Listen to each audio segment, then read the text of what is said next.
gracias. Tomen asiento, por favor.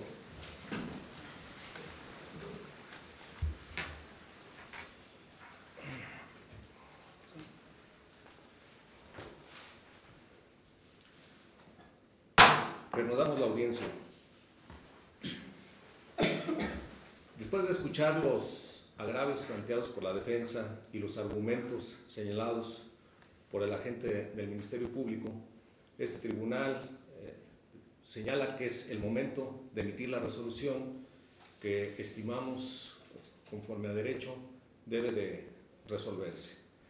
En primera instancia tengo que señalar que este resolutor es competente para conocer y resolver de este recurso de apelación que hace valer el sentenciado Javier Torres Contreras por conducto de su defensor contra la resolución del juez segundo penal de primera instancia del Distrito Judicial de Zamora en funciones de juez de ejecución de penas,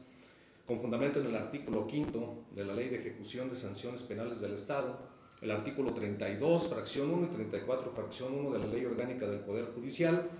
en relación con el artículo 363, fracción 10 del mismo Código Adjetivo de la materia, ya que se estipula que las salas penales del Supremo Tribunal de Justicia del Estado serán las competentes para resolver los recursos de apelación que se hagan valer contra las determinaciones que pronuncien los jueces de ejecución.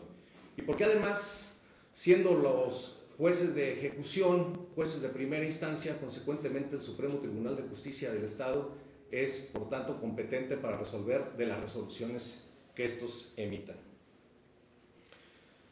Dicho lo anterior, señalamos que el motivo de apelación de inconformidad por parte de la defensa contra la resolución que emitió el juez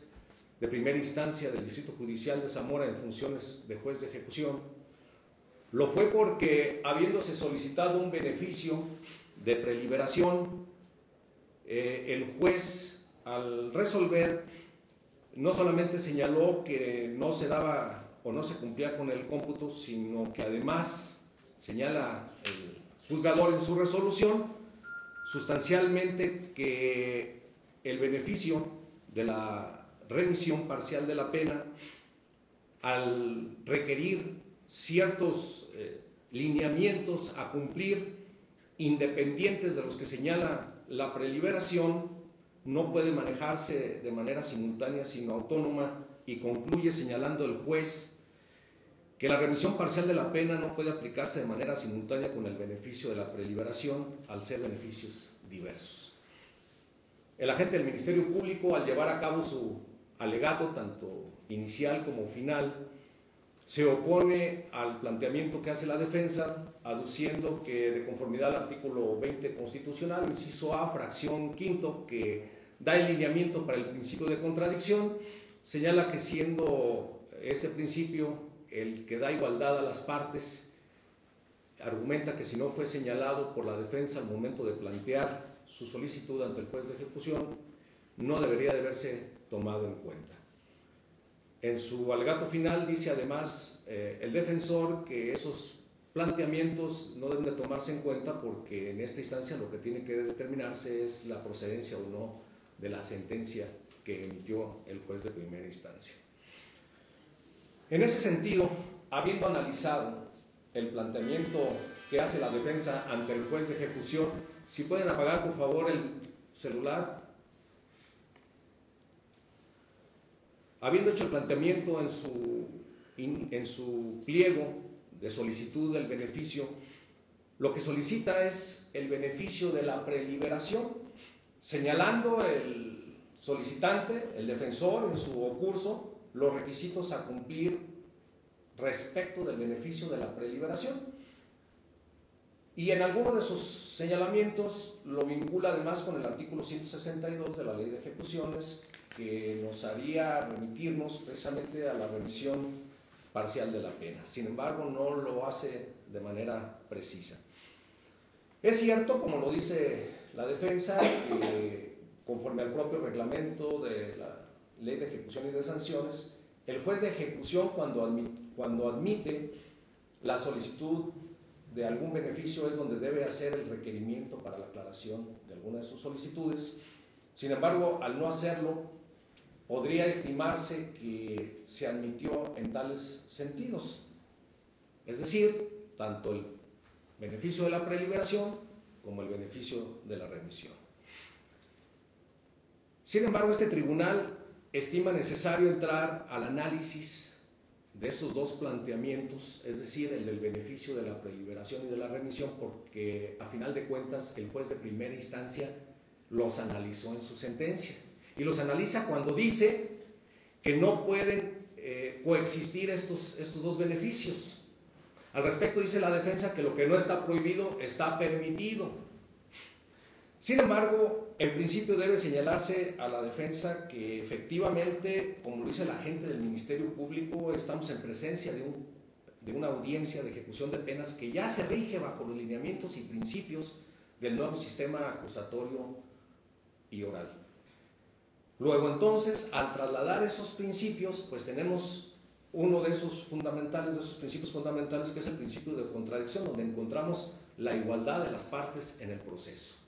Y de donde, desde luego, la autoridad jurisdiccional, a diferencia del sistema tradicional penal, no debe de suplirse la deficiencia en el planteamiento de lo que hace ni el Ministerio Público, pero tampoco la defensa. Y este tribunal, haciendo un análisis del planteamiento original del beneficio solicitado, efectivamente la defensa lo que está pidiendo de manera expresa es el beneficio de la preliberación. Señala sus requisitos y en principio tenemos que decir que conforme a los requisitos de la preliberación, que uno de ellos es haber cumplido cuando menos el equivalente al 50% de la pena impuesta, que en este caso lo fue de 17 años al sentenciado Javier Torres Contreras. Tenemos que al día de la audiencia, que fue en la primera instancia en funciones de juez de ejecución, que fue el 12 de agosto del año 2012, solamente había compurgado 7 años, 10 meses y 1 día, es decir, no llegábamos al 50%. Al día de hoy, tenemos que se han compurgado 11 meses y 26 días, quiere decir que tampoco cumplimos con el 50%. Por tanto, de inicio, no se cumple con uno de los requisitos para poder considerar viable el beneficio central solicitado por la defensa, que fue el de la preliberación. Por otro lado, intuye este tribunal que lo que plantea la defensa es que esa diferencia que le falta al sentenciado para poderse acoger a un beneficio, se supla con la acumulación de un diverso beneficio, que es el de la remisión, señalando la defensa esencialmente que esto no está prohibido de manera expresa, como sí lo está en algún otro caso diverso, y que si no está prohibido, debe de estar permitido. En ese sentido, tenemos que señalar que debemos de remitirnos a los fines de la pena. Los fines de la pena que debe de señalarse debe ser buscar en su objetivo final la reinserción del sentenciado. Pero a partir de cumplir en principio la pena que le fue impuesta por un juez que conoció y resolvió en definitiva, después de valorar y analizar las pruebas que fueron aportadas para determinar el grado de culpabilidad del acusado y desde luego estimar siempre cumplir con los lineamientos de la prevención general y de la prevención especial. En ese sentido, la sentencia firme, condenatoria contra el acusado, pues lo fue de 17 años. A partir de ahí, el Estado ha considerado que cuando los sentenciados cumplan ciertos requisitos que se establecen en los diversos beneficios que establece la ley de ejecuciones, pueda considerarse nuevamente la posibilidad de que esa pena que inicialmente le había sido impuesta al acusado para buscar esa reinserción social pueda verse disminuida a través de diversos mecanismos y contempla distintos beneficios. En ese sentido, el agravio de la defensa es señalar que el juez de ejecución de penas, por esa parte que faltaba para poderse acoger a un beneficio, no fue autorizada por el juez y que la ley de ejecución no prohíbe que puedan coexistir estos dos beneficios. Retomando el comentario que hago de cuál es el beneficio o el objeto, mejor dicho, de la pena, tenemos que señalar que aunque no está perfectamente contemplada esa prohibición de que puedan coexistir estos beneficios, cada beneficio tiene su fin, tiene su objetivo y tiene sus requisitos. Si bien es verdad que no está señalado, en principio debemos decir que, como lo dijo el Ministerio Público, el solicitante, el defensor, no planteó más que la posibilidad de que se le otorgara el beneficio de la preliberación, y así está de manera expresa. En algún párrafo, como lo señalé, lo vincula con el artículo 162, pero no por ello debemos de interpretar que está pidiendo que se interprete como que debe de acumularse además el beneficio de la remisión. Pero aun cuando así fuera, toda vez que lo tocó el juez de primera instancia, me obliga, ante el alegato que plantea la defensa, pronunciarme en ese sentido. Y en ese aspecto considero que efectivamente no pueden coexistir estos dos beneficios, porque debemos de atender cuáles son los fines de la pena, cuáles fueron los objetivos que se planteó cuando se llevó a cabo la elaboración y la concesión de todos estos beneficios a cumplir, cada uno con requisitos independientes, con características independientes. Si porque la ley de manera expresa no lo prohíbe, vamos a considerar que está permitido, podríamos caer en errores tales como dar lugar a mecanismos legales para que el acusado no cumpliera satisfactoriamente, al menos con el mínimo que debe de cumplir para buscar la reinserción social.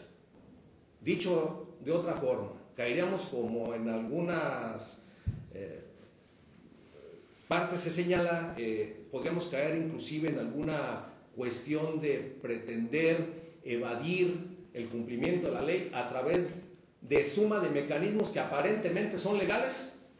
pero que en apariencia estaríamos cayendo en errores. Es decir, sería tanto como caer en un fraude legal, ¿no?, a través de estos mecanismos. Entonces tenemos que independizarlos, tenemos que separarlos, tenemos que ver cuál es el fin de cada uno de estos beneficios, y repito, no porque la ley no lo esté señalando,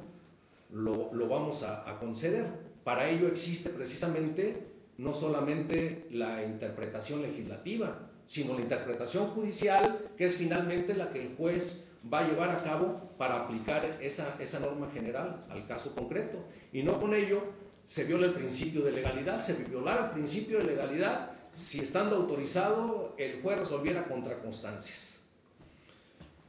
En ese sentido, en principio debemos concluir que la defensa no plantea de manera categórica este supuesto ante el que hoy nos encontramos en agravios. Nada más plantea la preliberación. Pero como el juez sí tocó este tema ante el agravio planteado, tenemos que señalar entonces que resultan infundados los agravios de la defensa para poder considerar que sí pueden coexistir, que sí se pueden acumular estos dos beneficios, porque de otra forma entonces no estaremos cumpliendo con los fines de la pena, no estaremos cumpliendo con el objeto final, que es la reinserción social y el cumplimiento de la pena, porque aquí también, pues desde luego, tiene que buscarse que los lineamientos que establece cada uno de estos beneficios sean perfectamente cumplidos, pero de manera autónoma. Por consecuencia, se determinan infundados los agravios planteados por la defensa y se confirma la resolución pronunciada por el juez de primera instancia de Zamora, Michoacán, del juzgado segundo en funciones de juez de ejecución de penas. Es cuanto, notifíquese personalmente. Muchas gracias.